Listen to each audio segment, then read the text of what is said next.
Hello and good evening. My name is Kelly Clark, and I am the husband of the late Amber Fawn Wooten Clark. I thank all of you from the greatest depths of my heart for being here tonight to remember and revere our dear Amber, who was taken so senselessly and tragically at this time a year ago. In attendance this evening is Amber's mother Diane, her sisters Kiona and Heather, her Aunt Kitty, who all traveled from Oklahoma to be here for the occasion. Thank you so much. I love you all, and I'm proud to be a part of your family.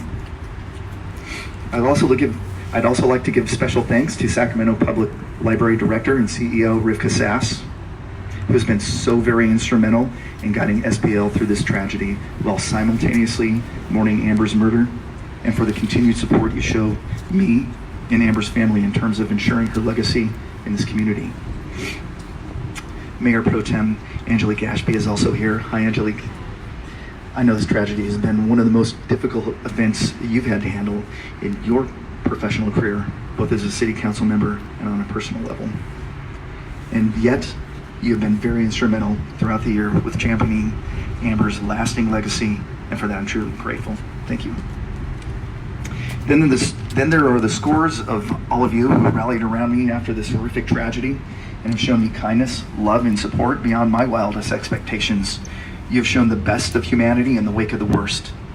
I think of people like Laura Kellen, Kristen Gunn, Joan Kruger, Mike Nezovich, and the whole Kruger family, Susie Murray, Lisa Dale, Molly Milazzo, Amy Little, Eva Spiegel, Rowena Marvel, Kirsten Schilling, Ann Marks, Andrew Russell, Linda Monroe, Abby Shepard, Dwayne Bosch, there's more, Maddie, Walton Hadlock, and Jennifer Harmonson. I know there are more, and please forgive me if I left you out, but I am confident you know whether you're one of those for whom I am so indebted, and I'm grateful to have you in my life. Earlier today, this library's newly remodeled teen space, named in Amber's memory, was revealed, and I could not be more proud. As I've said numerous times, Amber spent her entire adult professional life giving of herself to her community for the betterment of society. She did this as a high school English teacher, teen librarian, library supervisor, and champion for those living with disabilities. She touched so many lives and left an enduring impact that she did not fully realize, but which carries on today. I think of her every single day. I think of the love that we shared. I think of the opportunities that were stolen from her and the dreams and plans we had together that will never be.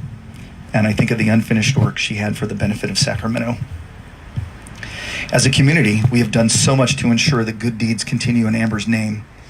More than $13,000 was raised from your generous donations to benefit the accessibility program Amber led for the benefit of library customers with disabilities. That program continues with a sense of reverence and purpose driven by her colleagues who are deeply motivated to serve her memory and the needs of the disabled. Additionally, an inaugural Sacramento Superfest Film Festival memorializing Amber and her advocacy for the disabled will take place a month from now on January 12th, 2020. Further still, demonstrating more acts of good, Amber's high school classmates in Woodward, Oklahoma established a scholarship in her memory to annually benefit a graduating senior of Woodward High School dedicated to pursuing a career as a teacher. That scholarship still needs funding, though. It can be accessed through the Oklahoma City Foundation's website. And finally, I, with the help of the Sacramento Region Community Foundation and a committee of dedicated volunteers from the library profession, established and funded a scholarship in Amber's honor to be awarded to a graduating Indercombe High School senior pursuing a bachelor's degree in education or professional development with the intent of becoming a school teacher. The first award of that scholarship will begin with the next Indercombe High class graduating this spring 2020. We do these things because Amber was just that special, and her memory deserves no less. If anything, it will always deserve more. But we also do these things because they help us heal and move forward with our grief. I would be remiss if I did not note that while I am proud and humbled by all the things that we have accomplished collectively to ensure her legacy, that Amber's death was preventable and that she should still be alive today. I would prefer a life trajectory that did not involve all of these legacy initiatives. And that is what brings us here tonight. The horrific nature of her murder demands that we bring light where there is darkness. And with that, let's please observe a moment of silence lasting 1 minute and 11 seconds to think of Amber and what she meant to us, what has been lost, or whatever reflection brings you peace and comfort.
Thank you.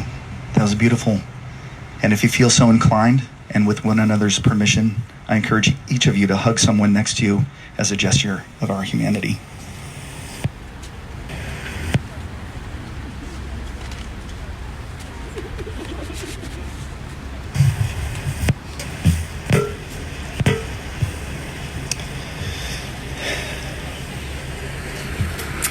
All right, now comes the truly difficult part of this vigil. It will involve some talk about gun violence and some truly ugly facts about Amber's death. If you believe it may be too much to hear or to bear, I completely understand. If you feel now is the appropriate time to gracefully exit, and I thank you from the bottom of my heart for your presence here tonight.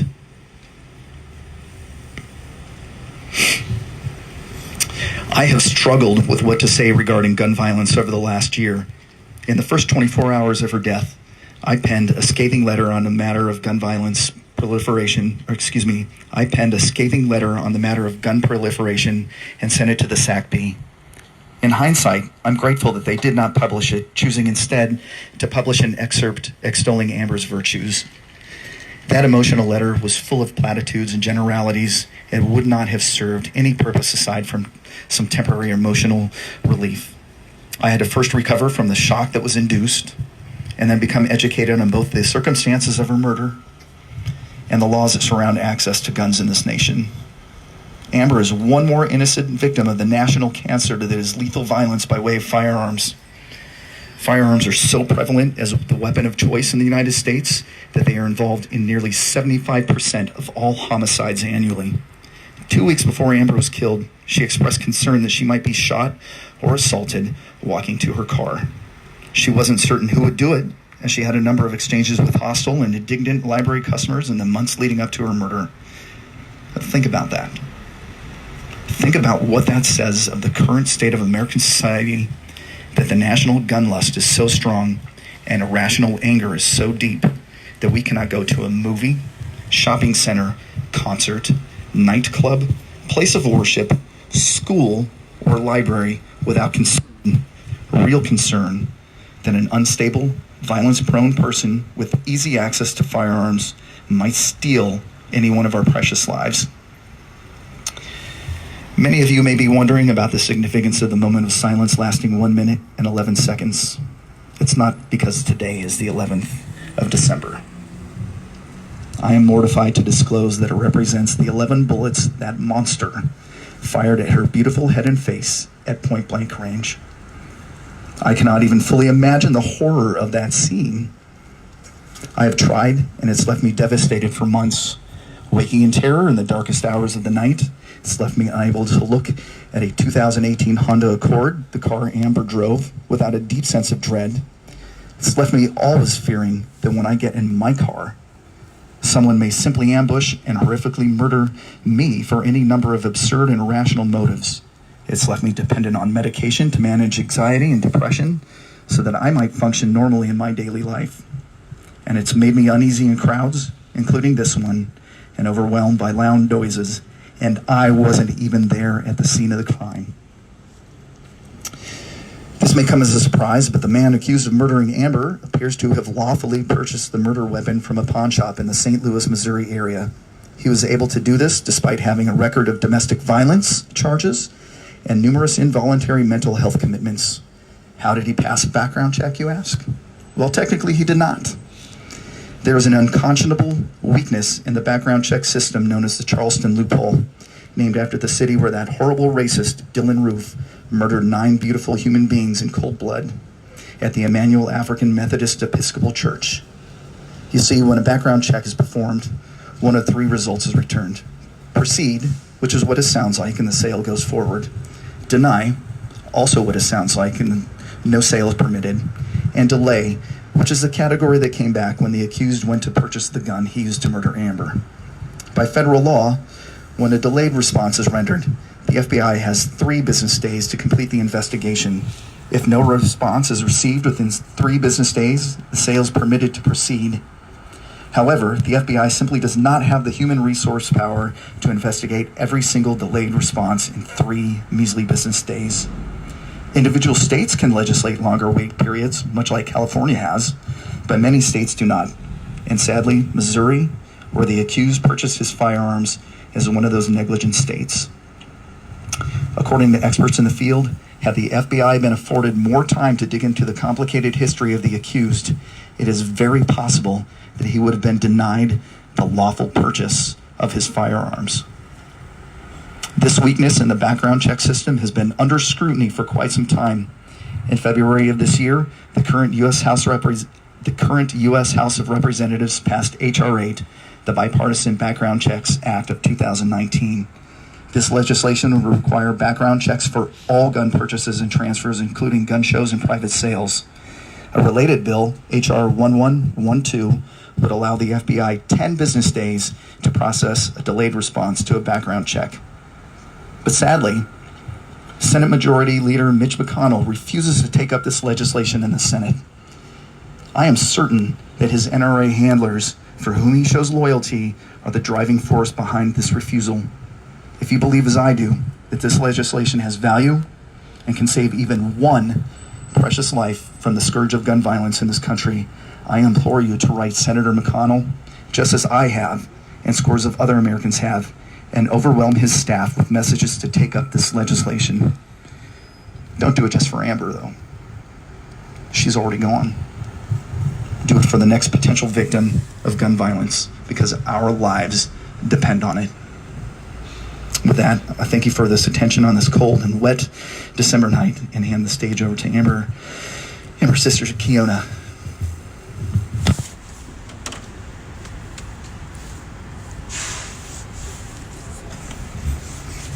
Hello, everybody.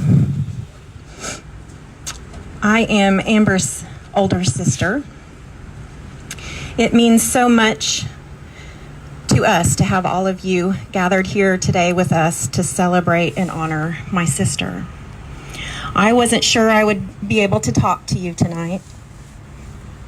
Soon after my sister was murdered, I was able to openly talk and write about this tragedy and how it's affected me and my family. A year later, it is nearly impossible to convey the pain, frustration, and anger that is now part of our daily lives. There are no words to describe this pain. This pain is lonely. This experience is lonely. Not because I'm not surrounded by people who love me and support me, but because I feel like this trauma will go unnoticed, just like all of the other tragic and senseless gun deaths that happened in our country. We choose to move on. We choose to forget. We think it doesn't happen to us. I'm here to tell you that no one will ever not be affected by gun violence. And that makes me feel alone. This is too big for me alone or my family alone. Then I read Kelly's speech. And what he said about humanity is what inspired me to speak tonight. We are all connected. We are connected by our love, our compassion, and the human spirit. I wasn't sure about speaking tonight because, to be honest, I'm scared. I'm scared somebody out there is going to not like what I have to say tonight and shoot me. I was scared of guns before my sister was murdered. I live in Oklahoma, a state where you can now open carry a weapon without a permit. I'm scared to go to the grocery store, take my kids to the park, drop my children off at school, and I'm scared of crowds. I always look for the exits now and make an escape plan in my head. As you know, losing a loved one is very, very difficult. I miss Fawn very, very much. I miss her smile, her laugh, and her incredibly smart humor. I miss her advice and her book recommendations. I miss her honesty. Losing a loved one to senseless gun violence by a man who sat in wait is another level of hard. Our family has suffered greatly over the last 12 months. The effects of trauma have hit my family very hard. Several of us have been diagnosed with post-traumatic stress disorder. I didn't realize that I could have PTSD, even though I was not with my sister when she died. I thought PTA was diagnosed to those who've served in a war zone or someone who lives in a war zone. I now realize that I too live in a war zone. We are survivors of gun violence. Several of us are on medication to relieve symptoms of PTSD, including intense anxiety, depression, and fear. It is difficult to describe the full body jumping out of my skin when I hear a loud noise. It is so violent that it leaves me shaking and physically exhausted. I learned that I can no longer enjoy fireworks on the 4th of July. My 17-year-old daughter just had a scope this morning on her upper GI because she's having so much trouble with her stomach since Fawn was murdered.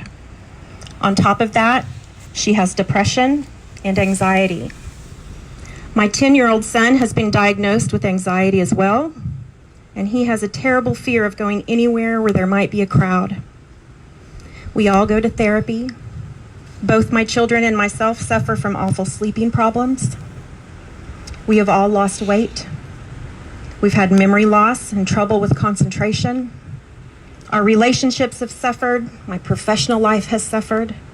School for my children has become very challenging.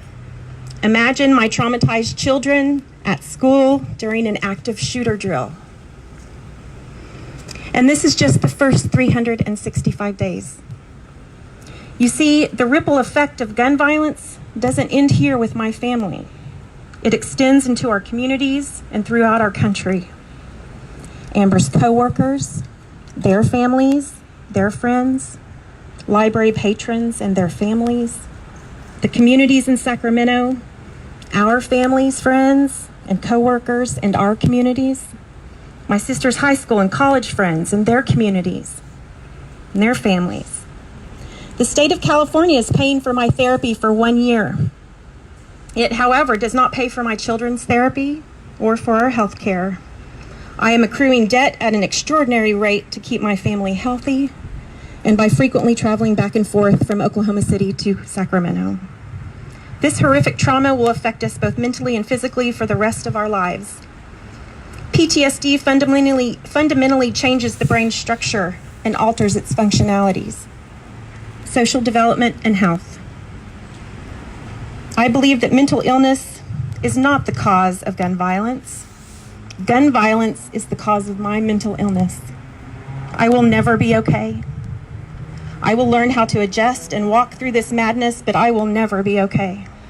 And here's where the anger comes in.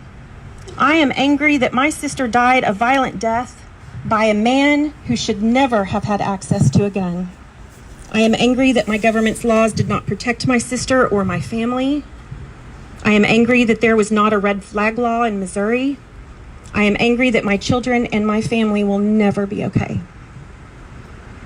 Finally, please take note, our family would like to speak about the frustration that we have felt because our local authorities have refused to provide us with basic information about guns purchased by the shooter. We don't know who sold him the guns. We don't even know the serial numbers of the guns, which handcuffs our ability to learn more about the circumstances that led to Amber's murder. This is something that every family who has suffered a tragedy like ours should be allowed to know.